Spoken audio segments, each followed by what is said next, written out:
My girlfriend's ex-boyfriend came back to the country and insisted I take her to his welcome dinner. At the banquet, someone asked my girlfriend, "Willow, is there anyone here you like?" She bit her lip and smiled lightly. Then replied with a single word, "Yes." However, when she said that, her gaze wasn't directed at me. Instead, it was on her ex-boyfriend, Makoto. Just when everyone thought I would just sit there quietly like a coward, I stood up and said, clearly and loudly, "You really are a bitch." Chapter 1. My girlfriend Willow said that some of her friends were back from abroad and asked me to drive her to a welcome back party. When we got there, I found out it was actually a party to welcome her ex-boyfriend. He was wearing a gray coat with a warm-colored scarf, which made him look composed and reserved. I saw Willow's eyes light up. At the dinner table, the gossip-loving Sophia asked him, "Makoto, you've been abroad for so many years. Do you have a girlfriend now?" The man hesitated for a moment and answered with a slightly bitter tone, "The deepest love I've ever experienced, nothing else can compare to that." After saying this, he glanced at Willow, then lowered his head and smiled faintly. I furrowed my brows and tried to put my arm around Willow's shoulders, but she subtly pushed me away. She said in a calm voice, "I'm going to the bathroom." My throat felt dry. What does this mean? Does she not want to act close to me in front of her ex, or is she just not comfortable with it? The atmosphere in the room was getting warmer. After a while, Makoto grinned and came over to add me on social media. He said, "Willow's mentioned you before. You're a good guy." I was speechless. I don't have a habit of checking my girlfriend's phone, but his words seemed to imply they had never lost contact. I frowned and clenched my fists, glancing at Willow absent-mindedly. Just in time, our eyes met, but I knew clearly she wasn't looking at me. Makoto casually draped his arm over my shoulder and started chatting with me about their college days. For a moment, I almost mocked myself for overthinking it. Maybe they're just classmates. While she was away in the bathroom, I opened Makoto's social media moments. His profile picture was a solo shot of him by the sea. My heart skipped a beat. I quickly opened Willow's moments. Same scenery, same spot. Clearly, it was a couple's photo. Then I overheard a conversation between Willow's best friends. Sophia said, "I'm not saying this, but Willow, Makoto is so stable and kind. He knows how to treat people well, and you two have known each other for so long. Unlike George, who's so chauvinistic and selfish, he wouldn't even give up his bank card. Our dream as women is to marry a husband who knows how to care for us, right?" Alicia agreed. "Plus, he hasn't had a new girlfriend after 3 years abroad. He's obviously waiting for you." Just now, he was eager to pay for the meal. Look at George. He was only focused on eating, didn't even notice things like that. Maria nodded and added, "I have a say in this too. When we were abroad, he was always frowning, staring at your photos and telling me not to tell you, because he didn't want to disturb your life. He just wanted you to be happy. I couldn't stand seeing him like that. For years of relationship, there's no way it just ends like that. Here, this is the bag he bought for you while he was abroad, when George isn't around." They didn't know the bathroom in the private room wasn't soundproof. When I came out, after exchanging a glance with each other, they shifted to a different topic. I sat back and silently watched. Makoto sang several sad love songs, one after another, especially when he sang that one song about a guest. His eyes blatantly focused on Willow. He said, "Thank you for the special invitation to witness your love." The fleeting look of sadness and regret in his eyes didn't escape me. Willow, feeling seen, scrambled for a drink, trying to cover up her unease. I hid in a corner and quietly laughed to myself. It's been years since I've seen a drama like this. In the second half of the evening, someone suggested playing games. The first few questions were decent, but the later ones were either intentional or deliberate. Willow kept losing. One of the questions was, "Have you ever regretted breaking up?" Willow hesitated, and glanced at me awkwardly. I kept my polite smile. She stammered, No. I noticed Makoto's hand was trembling slightly as he held his glass, but Willow still saw the emotion in his eyes. The last question was, "Is there anyone here you like?" She answered with a single word, "Yes," but her gaze wasn't directed at me. It was on her ex-boyfriend, Makoto. It was like she was trying to make up for the disappointment she caused him with her last answer. I nodded and stood up, speaking slowly, "You really are a bitch." Chapter 2. I hadn't left yet, but they were exchanging flirtatious glances right in front of me. I'm not some tragic character from a melodramatic story, so why should I be the bigger person? What's being magnanimous even mean? Is it just cowering and comforting yourself by thinking you're above it all? If I hesitate for even a second, I'm disrespecting myself. I immediately slapped Willow across the face and said, "You're a pile of shit." Then, I stood up, wiped my hands, and scanned the room. I really don't get the brainwaves of you single-celled creatures. You're trying to match up someone who's already got a boyfriend with her ex, acting all fancy like you're someone special. Can't you do something decent for once? I looked at Sophia and said, yeah, I'm a big macho man. What are you gonna do about it? I'm not handing over my paycheck card. What's it got to do with you? You don't know how to be a decent human, but you're always scheming how to control others. Right, we're even sorting trash now, so do yourself a favor and go where you belong. All right. Then, turning to Alicia, I smiled and said, don't worry, I just love to eat. Got a big appetite. Next time, go attend your funeral banquet. I'll sit at the kids' table at your funeral feast and celebrate why someone so young doesn't see the next day's sun. Oh, wait, it's because their tongue's too long, and Yama's too kind to let them wander around the human world. Finally, to Maria, I said, singing off-key means you're tone-deaf, but speaking out of tune, maybe your brain isn't working properly. You love running errands for others so much. Not becoming a courier is such a waste of your talent. Then I turned to Willow and said, just break up already. Don't waste my time. Sophia's face turned pale with rage, and she yelled, what are you barking for, you dog? I smiled faintly and said, first time I've seen so much shit in one place. I'm just too excited. As I was about to leave, Makoto grabbed my arm and tried to smooth things over. Bro, Willow and I really don't have anything going on. Don't act like this. We haven't seen each other in so long. We just wanted to catch up. If I upset you, I'll leave right now. I asked coldly. Stop with the bullshit. You know I'm upset, and yet you still came here. What's your game plan? Makoto turned pale when he heard this and apologized. I'm sorry. It's all my fault. I just. With that, he looked at Willow with a face full of guilt. I yanked him by the collar and said, I'm the one asking you questions. What are you looking at her for? Does her face have the answer? Willow shot up like her tail was stepped on, biting her lip and said, George, why are you bullying people like this? Do you think Makoto's easy to pick on? You're going too far. The others started to fight back at me. Alicia said, seriously, I've got no words for you. We should never have agreed when you chased after Willow. Who do you think you are? Sophia chimed in, yeah, we like Makoto way more. Someone like you is destined to be lonely forever. Maria snorted and said, if you're not happy, just call the cops. Makoto's more gentle and magnanimous than you. You're just jealous. Chapter 3. I gave a contemptuous smile and looked at everyone. Alicia, if you can't speak, go learn sign language. Do you want me to teach you? Did Willow call your mom? Does it matter whether she agrees or not? Does she need to report to you every time she pees?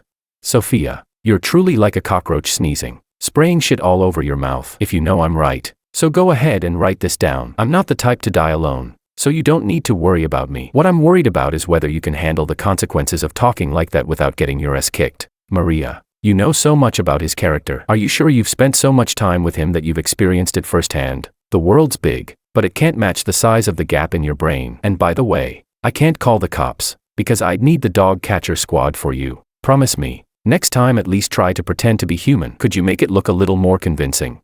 Finally, I turned to Willow, who looked a bit stunned, and smiled faintly. Willow, your heart's higher than the sky. So what? You're trying to play both sides.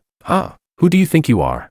With that, I turned and walked off, but Willow followed me out. With a pitiful look on her face, she said, George, it's all my fault. Everyone just said Maria and Makoto hadn't seen each other in so long since they returned from abroad, so they all decided to get together. I didn't expect it to turn out like this, she said. I'm sorry. Can you not be mad? She wiped her wet hair, her beautiful face full of guilt. I asked, then what did that look mean when you were staring at him earlier? Willow paused for a few seconds and then said, maybe it's just because we haven't seen each other for so long. After all, we still move in the same circle. I didn't want things to get too awkward. I laughed. Willow, the background picture on your phone, that's a couple photo, right? Willow froze, quickly glanced at Makoto, who had just walked out, and said, it's not what you think. I just forgot to change it. She quickly opened her phone and switched the background to a photo of us together. I stared at her for a few seconds, and she nervously lowered her head, mumbling, George, I've been broken up with him for 3 years. I really have no feelings for him anymore. Do you believe me? Can we not break up? Let's go home. I'm George. When I say it's over, it's over. But before I could speak, Makoto ran up to me. He apologized sincerely. It's all my fault. I'm sorry. I know I shouldn't have come and interrupted your happiness. I just wanted to see her one more time. I was speechless. I asked, so, should I just let you have your way? His eyes were frantic as he coughed a couple of times and said, I didn't mean it like that. Sorry, I'll leave now. Don't fight because of me. But just as he turned around, he almost collapsed. Willow hurriedly supported his arm, saying, why did you drink so much? Don't you know you're allergic to alcohol?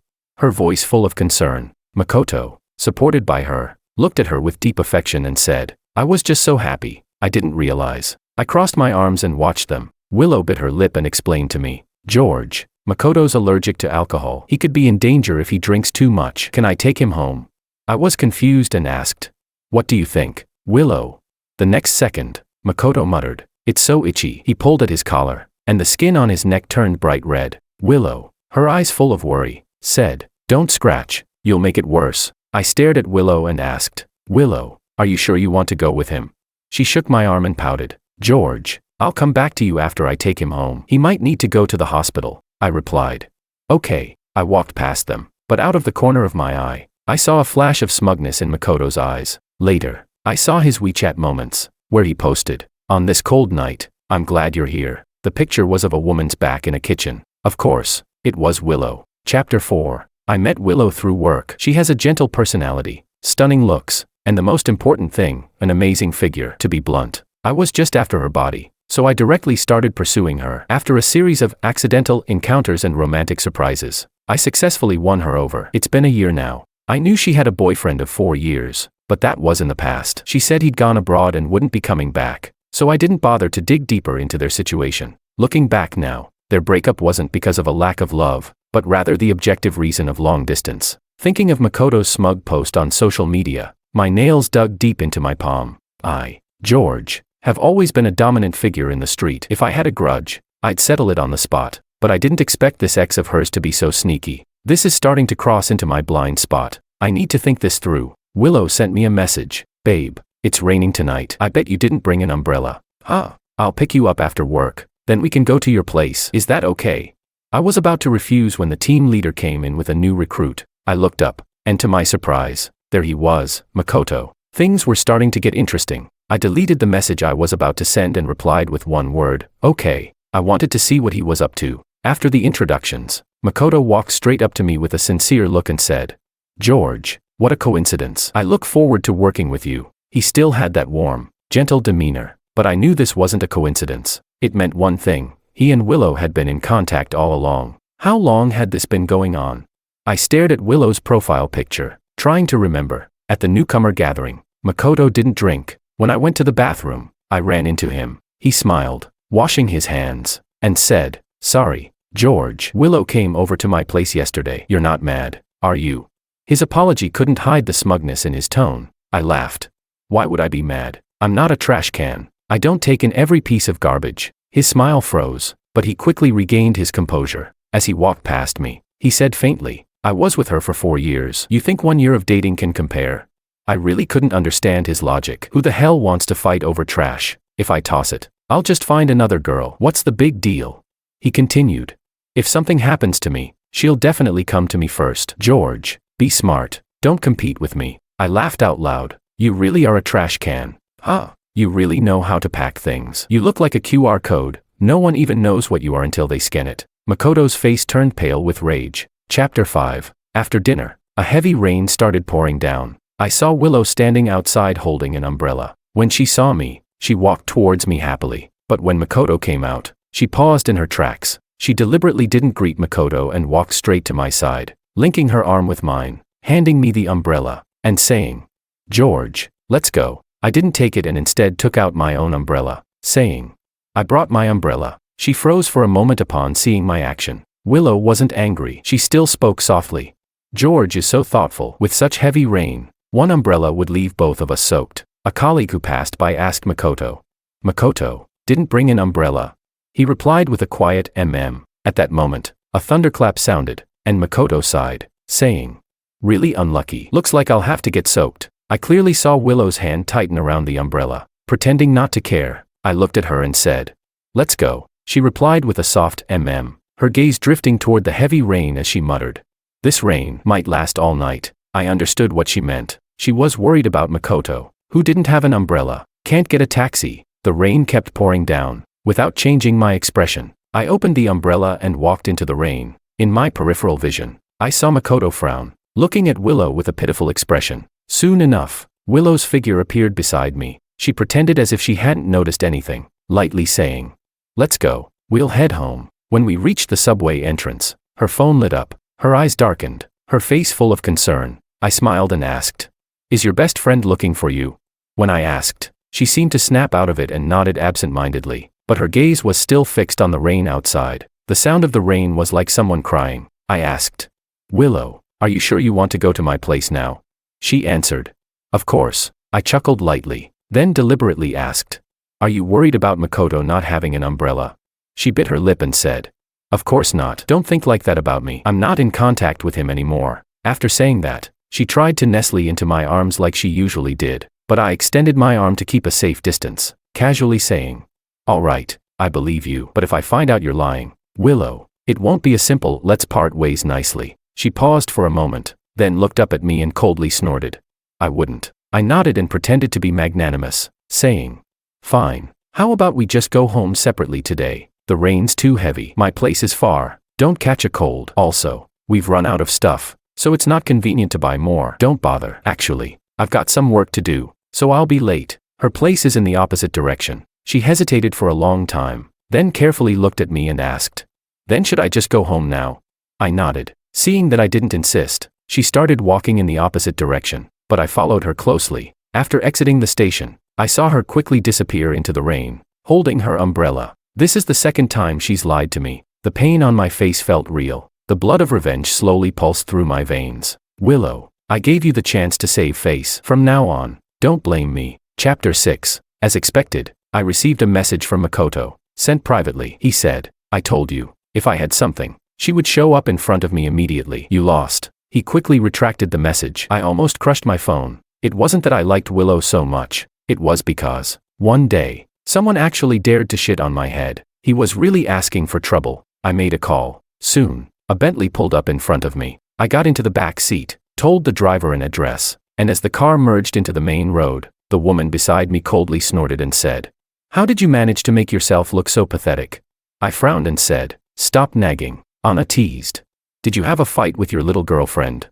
I stayed silent. When I dated Willow, I hid my identity. I just wanted a simple relationship. Besides, my relationship with my father wasn't great, and I didn't want to bring up these things. I closed my eyes in the car, trying to think whether I should just scold them both back to their hometowns or find a quiet place to beat them up. But Anna kept talking. It was driving me crazy. I said, "Anna, you can't find a boyfriend because you talk too much." I opened my eyes to look at her. She wasn't angry. Instead, she smiled and said, "This is how you treat your benefactor, calling me out at night like this. I'm going to need extra payment for this, you know." I was really done with her. I said, "You're a rich lady. Why are you so picky about this little bit of money?"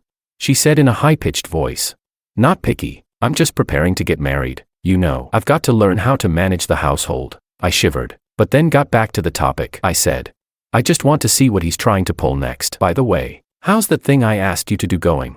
She replied, "Don't worry, young Master Wong. All the information will be sent to your inbox in the next few days." I nodded and said, "Especially Maria's IP address. Make sure you keep a close eye on it." Then, I opened my phone and posted a cryptic status, "Evil spirits, stay away." Seeing that I wasn't talking, Anna leaned over and squinted her eyes, saying, "What's going on? Is young Master Wong angry?"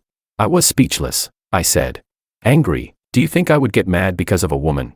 She rolled her eyes and said, "But your face is written all over with displeasure." I snapped, "Nonsense. I'm just thinking about how to deal with this properly." She chuckled lightly and said, "If you need help, you can come to me. I love watching those two men fighting for one woman." I was speechless. When I got out of the car, Anna called me back. I turned around helplessly and said, "What now?"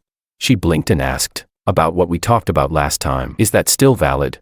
I didn't answer and quickly walked away. Anna texted me, "Coward." For the next few days, Willow kept texting me, trying to guilt-trip me. I deleted every single message. When she showed up after work to find me, I ignored her completely. I got into the car and left. A week later, she finally stopped me as I was about to get in the car, demanding, "George, what do you mean by this?"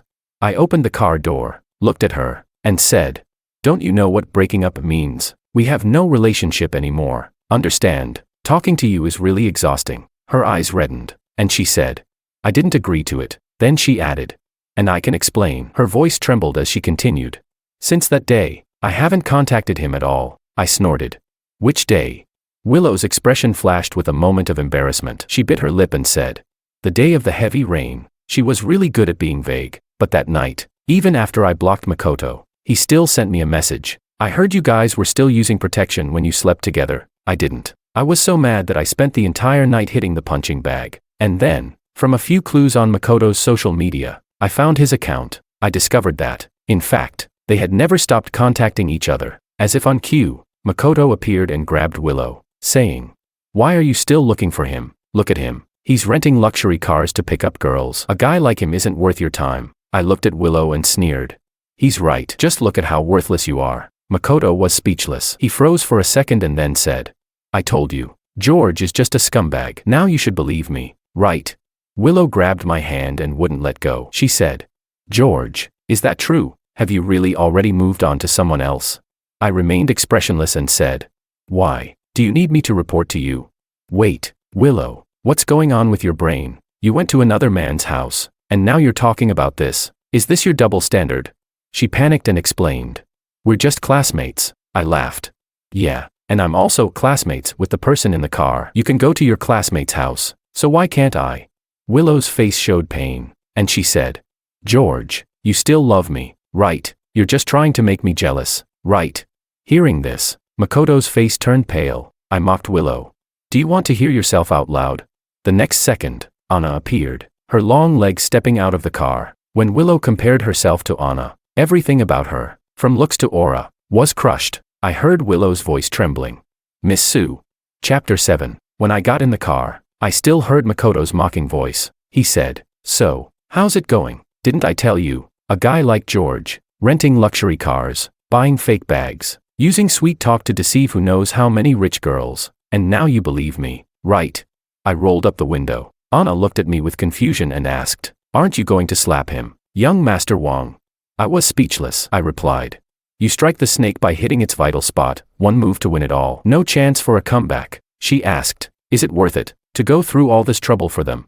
I didn't answer, just silently looked out the window, thinking about the past. When I was a child, my father had convinced my mother to quit her stable job and start a business. While I was sent to live with my uncle, my aunt didn't like me, so I ended up doing all the housework and looking after my younger siblings. My father would send enough money every month for living expenses, but my aunt would always mock me in front of everyone, saying I ate too much and that the money my parents sent wasn't enough due to the rising cost of living. She'd say they only kept me around because they pitied me. I still remember the embarrassment of being roasted from both sides. Later, she falsely accused me of stealing her money and punished me by making me kneel in the living room while strangers pointed fingers at me. I was forced to submit. I was only 8 years old then. After that incident, I started living on my own. But I'm someone who repays every grudge, no matter how small. I later found out about her affair and spent a long time planning a big scheme. I exposed her dirty secrets to the village, and once rumors started circulating, she couldn't hold her head up anymore. After divorcing my uncle, she returned to her parents' home. So I knew, if I didn't hit the most critical point, it wasn't worth doing at all. I said,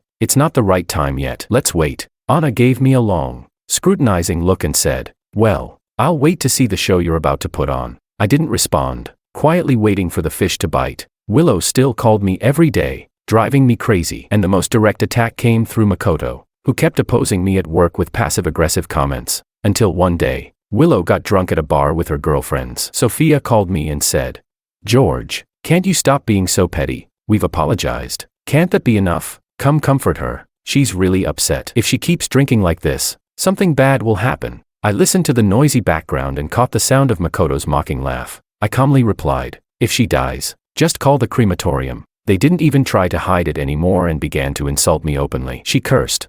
"George, I advise you not to be so ungrateful. Don't do anything too extreme, or you'll get what's coming to you." I fiddled with the watch I had just bought and sneered. "Sophia, thanks for the advice. Maybe I'll be even more extreme. I heard you're getting engaged soon, right?" I hung up, because I knew someone was about to snap. Sure enough, the next day at work, David, a colleague, grabbed me and said, "Brother Wang, did you offend someone?" I asked, "What's going on?" He said, "Well, on the employee forum, someone exposed some bad stuff about you. Maybe you should go home and rest for today."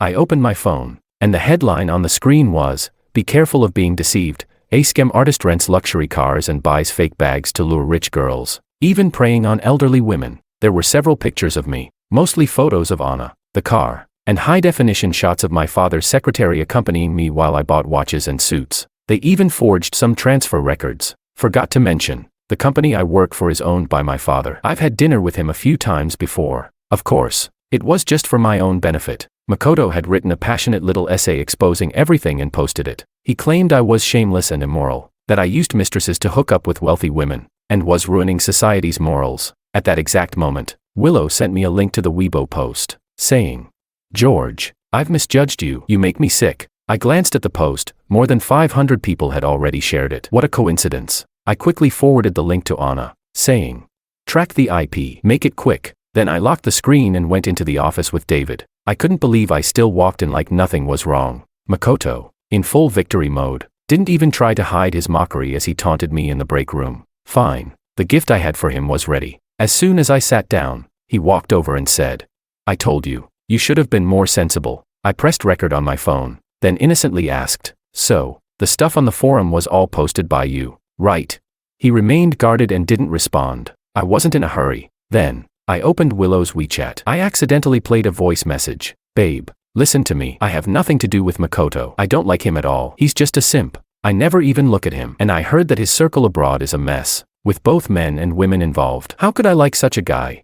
Out of the corner of my eye, I saw his hands clenched, veins bulging. I also had to thank Willow for sending me that message. It helped me locate all of his dirty secrets. I quietly sighed and said, "Simp, really lost all value." He was furious and spat out, "You won't be smug for long." I laughed. I wasn't sure who wouldn't be smug for long. The next second, my father walked into the company with a group of people. He didn't often come to the office, but today he brought Anna along. His face was dark with rage. The entire office was filled with a tense atmosphere, everyone waiting to watch my next move. Chapter 8. My father immediately called an urgent all-hands meeting. David held me back and said, "Brother, don't go in yet." I asked, "Why shouldn't I go?" Not only did I plan to go, but I also had some more exciting things ready for my father's secretary. I sat in the front row of the meeting. Anna pouted at me and shook her head. I checked my phone. She had just sent me a message saying, "You should have made your move sooner." I knew she thought I was too slow, and that my reputation had suffered as a result. I should have struck first. That would have been the most advantageous for me. But I knew that some people's inner darkness was far more terrifying than I had imagined. If I had only made a superficial move, it wouldn't have had the desired effect in the end. Everyone has something they care about, something they can't afford to lose, and what I needed to do was destroy it all, root and branch. Makoto thought he had won, standing there with an upright posture and his eyes practically pointed to the sky. But the next moment, my father spoke up, "I'll be straightforward with all of you." Then he pointed at me and said, "George is my son." Everyone was stunned. Makoto, who had been so arrogant just moments ago, suddenly lost all his confidence. His face turned pale. Look at that. When people get agitated, they lose their composure. Anyone with a brain would know to check into my background. Though, even if he wanted to check, he wouldn't be able to find anything. Then my father continued, "My son, George, was once engaged to Anna from the Sue family." This wasn't part of my plan. I looked at Anna. She tilted her head and smiled at me. I was speechless. She was pretending to be my fiancé to help clear up the rumors. Somehow, an unfamiliar emotion crawled through my heart. The post's content was explained in just a few simple sentences. I walked up to the stage, watching the police officers enter the room, then turned to Makoto, who was trembling in the audience, and smiled brightly. "Makoto, spreading rumors comes with legal consequences. Do you think we don't have the law in this country? Do you think we don't have justice?" Under everyone's watchful eyes, Makoto was dragged away by the police, his face ashen. As for me, I was going to return the favor. I had my secretary hire a few writers to release part of the information online to clear my name, while another portion would be mailed to his parents, as well as to Willow and Maria's families. My secretary asked, "Should we send it now?" I shook my head, thought for a moment, and said, "The story's not over yet. Let's wait a bit." I heard his parents are both teachers. I wonder what they'll think when they find out about the dirty things their son's been doing abroad. Chapter 9. I also went to the police station to give my statement. The IP addresses used to slander me were traced back to overseas locations, but Makoto hadn't acted directly. He had enlisted Maria's help. From the first time I met them, I could tell their relationship was unusually ambiguous. After all, they were just classmates. Who gets that close to their best friend's boyfriend? She knew all about his personal matters and even defended him. If Maria hadn't been so unattractive, she probably would have taken his place by now. So, I had Anna look into Maria's background. What a revelation. No wonder Makoto had been spreading all those lies about me. He was doing the exact same thing. Makoto's reputation overseas was already in tatters. He'd been living a disreputable life abroad, pretending to be a successful businessman, scamming female students who had just arrived, tricking them for money and sex. He'd even gotten someone pregnant and then ran off. But as the saying goes, evil deeds come back to bite you. He got caught by a gang leader, who broke his legs and exposed him in the Chinese community. So, in the end, when he couldn't get by abroad, Makoto slinked back to the country and tried to rekindle his relationship with his ex-girlfriend Willow. At the police station, Makoto was shouting, "George, you bastard." I shrugged and nonchalantly replied, "You think you're so clever? If I liked Willow that much, I would have messed everything up by now. But sorry, I'm not a simp. I don't like her that much." Makoto was shaking as he looked at the police and stammered, "I didn't spread those rumors. You're wrongfully accusing me." Meanwhile, Maria had already surrendered and handed over all the chat logs and voice recordings to the police. Even though Makoto hadn't acted directly, he was the mastermind behind it. I turned to Maria and said, "Maria, you told me to call the police that day, didn't you? Well, here we are." In the end, I didn't support any mediation. Maria and Makoto were both detained for defamation, and I demanded they publicly apologize online until I was satisfied. With a criminal record, Maria lost the job she had just gotten. Makoto was also fired from my father's company, and we reserved the right to pursue legal action against him. You could have fired them right away. Why wait for them to release those posts? After we left, Anna asked me. I smiled and said, if I fired them, they'd get compensation. People like him aren't worth a single cent more from me. She snorted and teased, "You really are a heartless capitalist." When we got home, my father was sitting on the couch waiting for me. "Son," I didn't say anything, just walked over and sat down. He reached out to pull me closer, but I pushed him away. He paused, lowered his head, and sighed. "You should have told me earlier," I replied. "You're so busy. When would you have time to care about my stuff?" He said, "You're my son. How could I let you suffer like this?" I awkwardly looked away. Actually, it had been a long time since we sat down like this and talked. In the past, I had only used him. Seeing that I didn't respond, he continued, "I know, you haven't forgiven me, but in this world, you're all I have. Everything I do it for you. If you're not happy, what's the point of all this?" I'm not one for words, and I always carry an air of aloof indifference. But somehow, when he said that, a tinge of emotion crept up my nose. He paused and added, "I regret what happened with your mother." "I miss her too," I asked. "You miss her? Then why didn't you go see her all these years?" I couldn't hold it in anymore. Tears started to fall as I looked at him, angrily saying, "She was supposed to come to my parent-teacher meeting that day, but you called her to deliver some documents, and she got into a car accident. If you hadn't asked her to go, she'd still be alive." My words struck him hard. His face showed clear pain as his eyes reddened, and he said, "I'm sorry." I gritted my teeth and said, "Sorry won't bring my mother back." I left those words hanging in the air and stormed off to my room, slamming the door behind me. Chapter 10. Things were calm for only a few days, until the day Makoto and Maria were released. Willow, for the first time ever, called me. She said, "George, we need to talk." I asked, "About what?" She replied, "My friends want to apologize to you." I laughed and said, "If apologies worked, why do we even need the police?" It seemed like her friends must have found out about the situation between her and Makoto, and were now trying to placate me out of fear. But it was too late. There was a long silence on Willow's end before she softly said, "I'm sorry, George. It was me who hurt you. It had nothing to do with anyone else, but about the things you lied to me about, like hiding the fact that you're a rich heir. I didn't hold it against you." I was speechless and said, "So, the point of this call is that you want to settle scores with me, right?" Willow didn't answer, but I could hear her voice was dry. She said, "You lied to me first, so I lied to you. We can call it even. But the others, they are my good friends, my close companions. They shouldn't be punished for the mess between us." I asked, "What do you want to say?" She replied, "They want to have a meal with you and apologize in person. After that, we'll go our separate ways. You can continue on your path, and we'll continue with ours. What do you think?" I answered, "Sure. Send me the time and address." Before I even had the chance to deal with the others, they couldn't sit still anymore, so I decided to settle it all in one go, saving myself from having to go after each one individually. Before I left, Anna called and warned me that it was a trap. She said, since they hated me, they'd definitely cause trouble. I replied indifferently, "It doesn't matter. I'm just going to see how they plan to mess with me."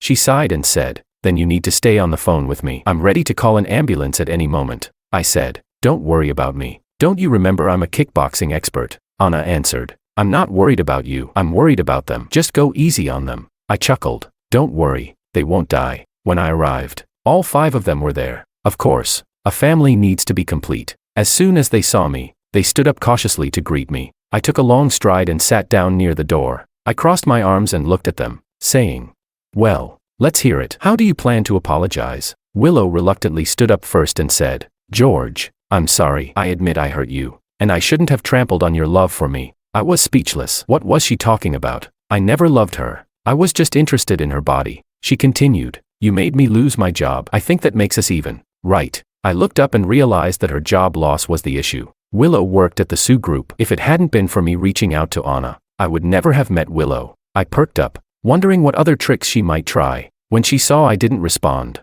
she bit her lip and said, but you were involved with Anna while you were with me. I'm a victim here too. Let's not talk about it anymore. You rich people like to play with women's emotions. And I guess I'll just have to accept it. We can never see each other again after today. I laughed and said, all right. Next, I gently tapped my glass. Sophia stood up, not even looking at me. She spoke with disdain despite the supposed apology, sneering as she said, sorry, I shouldn't have tried to defend my friend. She implied that I was the one ruining their friendship. She added, from now on, I'll stay far away from people like you. You're a big shot. So you can forgive me, right? I didn't say anything, and she sat down. It was like watching a bunch of elementary school kids giving apologies, each one trying to throw in a few digs along the way. Alicia said, I shouldn't have called you poor. I was being blind. Okay, Maria said, I shouldn't have tried to get Willow to break up with you. Finally, it was Makoto's turn. He sighed and said, sorry, George, I shouldn't have tried to steal Willow from you. I rubbed my ears and asked, did a dog chew on your voice? Why are you speaking so softly? Are you reading scriptures to your ancestors? Makoto was furious. He shot a look at Maria, frowned, and then raised his voice. Sorry, please forgive my ignorance. I smiled and said, I remember you like drinking, right? Then drink that bottle and apologize to me. Maria couldn't sit still anymore. She said unhappily, Makoto is allergic to alcohol. I smiled. You know so much. Huh? Maria, if it weren't for that face of yours, even a mosquito wouldn't want to bite. You'd probably have taken his place overseas a long time ago. Both of them were left speechless, their faces red with embarrassment. I turned to Willow. Oh, it seemed like she didn't know. I added fuel to the fire. Willow, you didn't know. I thought you two best friends shared everything. Willow's face darkened. I raised an eyebrow and glanced at the group. No one dared speak. I casually ate a few bites of food. Damn, it was awful. They were trying to fool me with this trash. I stood up and said, the alley outside seems like a good place for an apology. Line up and bow to me. Show me your sincerity. They exchanged glances and then followed me out.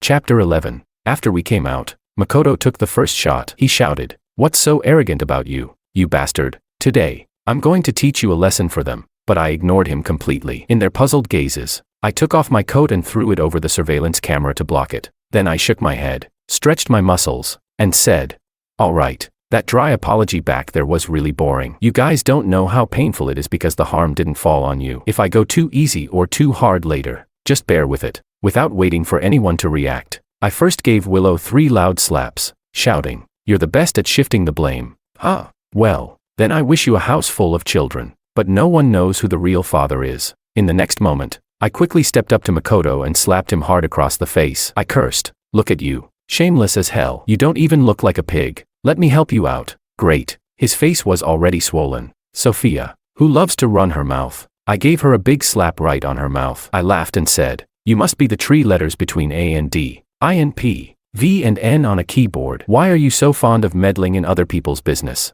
Why don't you go try the taste of the manure truck passing by the door? Did she think I didn't know about her mess? I've got all the materials ready for the Discipline Inspection Commission, as she wanted. She'll be far away from me soon. I bet she'll be so happy. Heh. Then there's Alicia. I turned around and slapped her fake nose hard, yelling, has your stomach been bothering you lately? So much that you've lost your mind? You're not just blind. You're like a dog chasing the moon, clueless about your limits. I sent her husband a nice little gift, wondering how he'll react when he finds out she was already with her brother. Finally, Maria, who took advantage of their student relationship to play games and spread rumors about me. I pulled her over and slapped her continuously, giving her a real beating. I said, let me give you some advice. Having an empty head is fine, but don't let it fill with water. Makoto tells you to do something, you just do it. With your IQ, you should eat a whale to boost your brain power. Then, I started going after everyone indiscriminately. By the time they were all kneeling and begging for mercy, I clapped my hands and said, listen, don't think just because you're a bunch of people,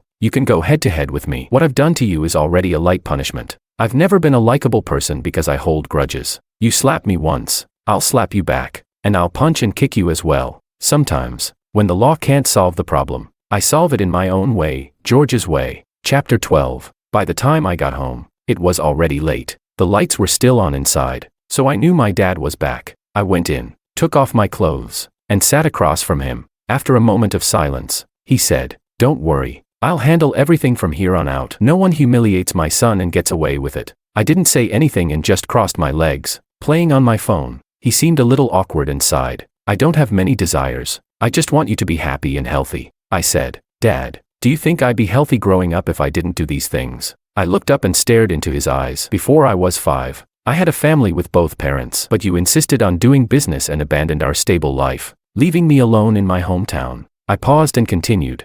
"Do you know what my life was like back then? At school, people would say I had parents who gave birth to me but didn't raise me. After school, I'd do my homework, wash rice, steam the food, take showers, cut vegetables, and take care of my younger siblings. My aunt would constantly belittle me, and my uncle would never step up and say a word." I paused again before continuing. "The living expenses you gave me never made it to my hands. There was one time I saw others eating snacks, and I actually drooled. Do you know how shameful I felt?" I sneered as I spoke. "After middle school, when you finally achieved some success, you brought me to the big city. But do you know what my life was like in school? Ridiculed, bullied, and tormented. My arms and legs were always covered in scars, and I didn't dare show them to you, because even if I was beaten, I didn't want to be alone again. I just wanted my mom and dad. So, I worked hard to become stronger. I learned taekwondo, learned sansho, and hung out with delinquents learning how to curse. I didn't want to bully others. I just wanted to protect myself. I didn't want you and mom to worry about me. I wanted a complete family. The so-called prestigious school you put me in was just a smaller version of the underworld. Finally, I had the ability to fight back. And what did you say? You told me not to stir up trouble, not to learn from others and fight. Did you ever ask me why I did all that? You thought it was embarrassing not to attend parent-teacher meetings and even told mom not to come. That day, it was the first time in 3 years that mom was going to attend my parent-teacher meeting. Do you know how happy I was? But I didn't even get to see her for the last time. You lied to me saying she was on a business trip, and only after my midterms did you tell me the truth that she wasn't coming back. How can I ever forgive you for that?" He remained silent for a long time, tears streaming down his face. I wiped the tears from my own face and sniffed, saying, "Dad, we both need time to get over this." I stood up to go upstairs when I heard his aged voice. "But George, I will always love you. I'm always on your side, and from now on, I'll try my best to make up for it." I didn't respond, and as I was about to go upstairs, I saw Anna standing by the pillar. I don't know how much she heard, but it didn't matter. She knew all about my past. I turned my gaze away and walked upstairs. As I looked at the family photo on my bedside table, I broke down in tears. George, might be a cold, calculating, and ruthless person, but I will always be my parents' child, their little one, forever in their eyes. If I could, who wouldn't want a peaceful, beautiful life? In the next moment, my phone vibrated. I took it out. It was a message from Anna. "Do you want to open the door and move into my warm embrace?" I replied, "Go away." But I still wanted to thank her. Without her, during those middle school and high school years, I don't know if I could have become the strong George the first am today. Anna asked again, "Remember when we said, if neither of us is married by 30, we'll be together? Don't back out now, Mr. Men." I frowned and replied, 3 more years, wait for me." She responded, "Then I'll be waiting for you to marry me." She's crazy. I pulled out my high school graduation photo, where Anna was standing right next to me. She flashed a peace sign at the camera, and I, foolishly, smiled. In my yearbook, she wrote, "No matter where you go, I'll be here waiting for you." And my message to her was, I don't need anyone waiting for me, because I'll fly higher and higher. I thought, well, the future. Let's leave that for the future. Anna's side story, Chapter 1. George is different from all of us. He has a pair of stubborn eyes and a natural air of arrogance.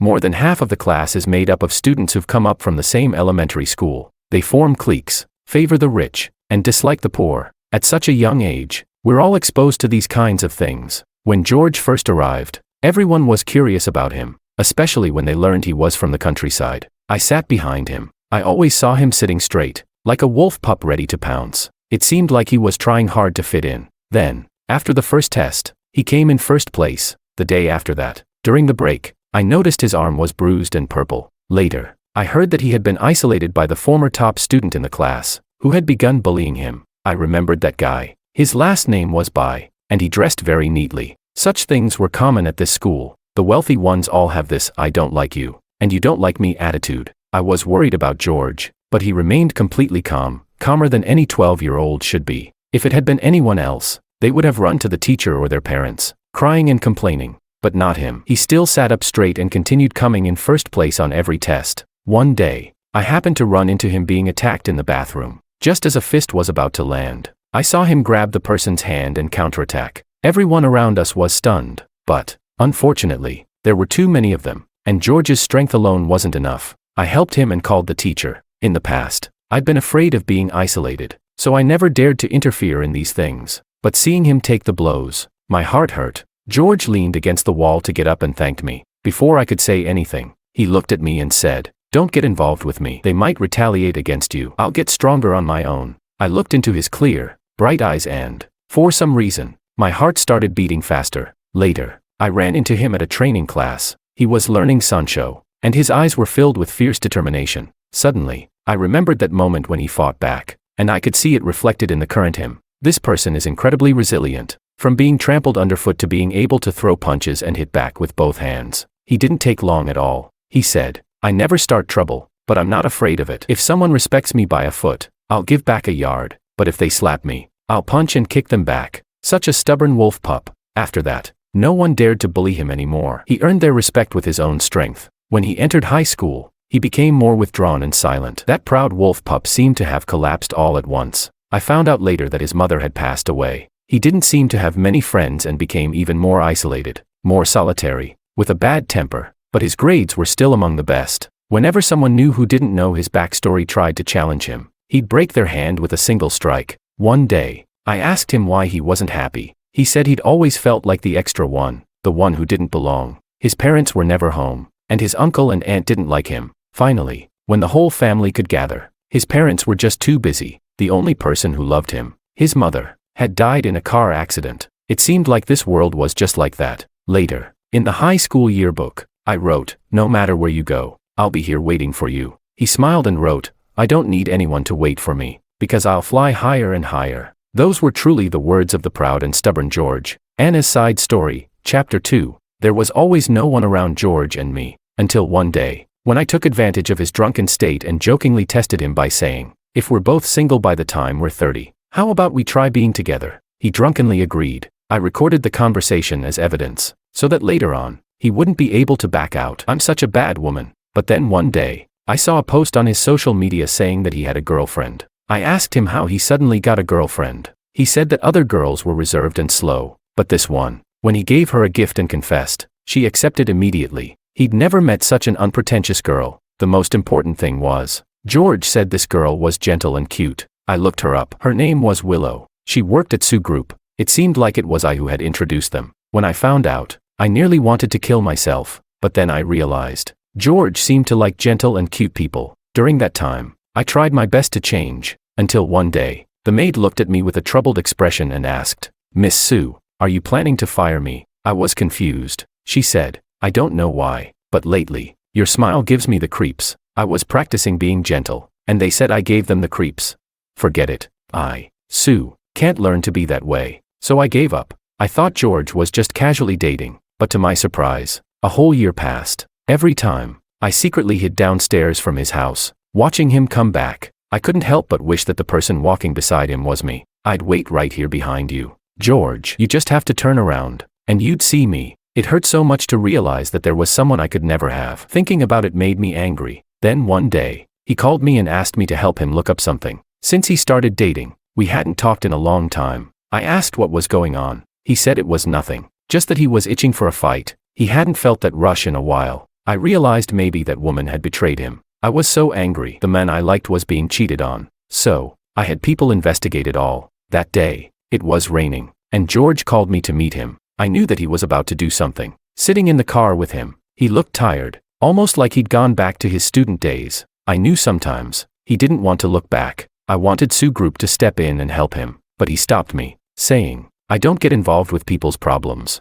but if someone crosses me, I'll make them pay. Don't worry about it." The fierceness in his eyes made me think of the George who once learned Taekwondo and Sancho. The George the first loved, always with his head held high, fighting against anyone who challenged him. He said, "If the law can't solve something, I'll handle it my way." I always keep my word. George is really handsome. That day, he was dressed in a sharp black outfit, knee guards and pads, fully geared up. Watching him block the cameras and beat those people up, I was overjoyed. I thought, finally, he must have blown off some steam. But then, after everything was dealt with, I saw him quietly sitting by the river. He sat there for a long time, deep in thought. He was probably thinking about his mother. I really wanted to go up and be with him, but I knew, at this moment, he probably wanted to be alone. I followed him back home and listened to the things he said. Actually, I already knew everything, but hearing those words about the bullying from his own mouth made it so hard to breathe. He tore apart all the layers of pretense and let out the softest part of himself as he yelled at his dad.